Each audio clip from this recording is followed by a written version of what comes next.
Breaking news शामिल कंदासीं।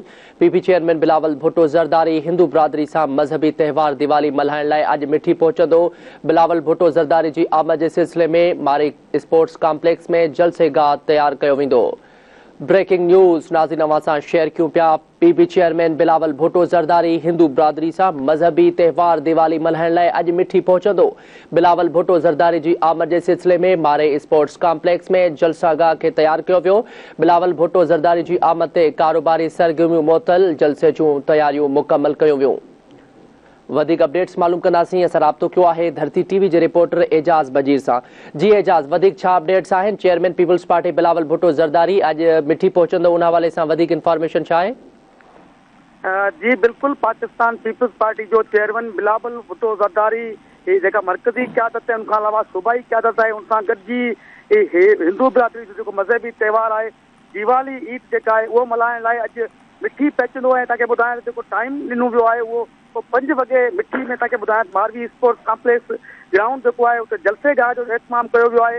हज़ारे कुर्सियूं जेके आहिनि उहे लॻायूं वेंदियूं। उनखां अलावा ॿुधायां वापारी बिरादरी जेका थरपारकर ज़िले जी आहे उन मुकमल तौर ते मिठी शहर जो जेको हेडक्वार्टर आहे उनखां अलावा 2 शहरनि जा कारोबारी मर्कज़ जेके आहिनि उन्हनि जूं कारोबारी सरगर्मियूं जेके आहिनि उहे मुअतल करे छॾियूं आहिनि। उनखां अलावा तव्हांखे ॿुधायां त हज़ारे माण्हुनि जी शिरकत लाइ मुख़्तलिफ़ सिंध शहर खे तव्हांखे ॿुधायां त ख़ासि तौर ते थरपारकर ज़िले जा मुख़्तलिफ़ इलाइक़ा दीपलो, गलोई, इस्लामकोट, चातरो, नंगर पार्कर ऐं ॿियनि इलाइक़नि मां तव्हांखे ॿुधायां त हज़ारे माण्हुनि जा जेके काफ़िला हज़ारियूं गाॾियूं जेके हूंदियूं उहे निकिरंदियूं। मुख़्तलिफ़ पीपल्स पार्टी जा अॻवान उनमें तव्हांखे ॿुधायां त डॉक्टर महेश कुमार मलानी, अरबाब लुत्फ़ुल्ला, उनखां अलावा तव्हांखे ॿुधायां त राणा अमीर सिंह, डॉक्टर मनोज कुमार मलानी, डॉक्टर खट्टूमल जीवन ऐं ॿियनि जी अॻवानी में ही काफ़िला जेके आहिनि उहे जलसेगाह जेका आहे उते पहुचंदा। उनखां अलावा तव्हांखे ॿुधायां बिलावल भुट्टो जूं सरगर्मियूं जेके आहिनि उहे मलानी हाउस ते बि रखियूं वियूं आहिनि। छाकाणि मलानी हाउस ते ख़ासि तौर ते हिंदू बिरादरी जा जेके माण्हू आहिनि या औरतूं जेके हूंदियूं उन्हनि सां गॾु बिलावल भुट्टो ज़रदारी जेका आहे उहा आरती कंदो। आरती करण खां पोइ तव्हांखे ॿुधायां आतिशबाज़ी जेका ख़ासि तौर ते दीवाली जे मौक़े ते कई वेंदी आहे,